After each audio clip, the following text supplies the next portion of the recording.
ભરૂચ એસઓજીની ટીમે અંકલેશ્વર જીઆઈડીસી વિસ્તારમાં કાર્યવાહી દરમિયાન એક રહેણાંક ફ્લેટમાંથી ગાંજો અને મેફેડ્રોન ડ્રગ્સનો જથ્થો ઝડપી પાડ્યો હતો. ભરૂચ સ્પેશિયલ ઓપરેશન ગ્રુપના પીએસઆઈ એમ.કે. ગઢવીએ નોંધાવેલી ફરિયાદના આધારે તોરલ એપાર્ટમેન્ટ પશુપતિ મંદિર પાસે આવેલા ફ્લેટ નંબર 301માં દરોડા પાડવામાં આવ્યા હતા. કાર્યવાહી દરમિયાન મોહિત કુમાર રાજેશ કુમાર પાલ ઉંમર વર્ષ 28ના કબજામાંથી અંદાજે 1.45 કિલોગ્રામ ગાંજો, 12.1 ગ્રામ મેફેડ્રોન ડ્રગ્સ તેમજ એક મોબાઈલ ફોન મળી કુલ 93,280નો મુદ્દામાલ કબજે લેવામાં આવ્યો હતો.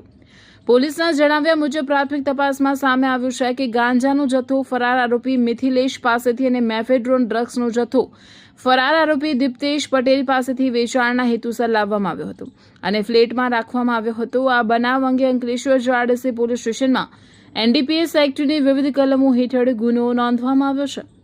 પોલીસ ફરાર બંને આરોપીઓને ઝડપી પાડવા માટે વિવિધ દિશામાં તપાસ ચલાવી રહી છે.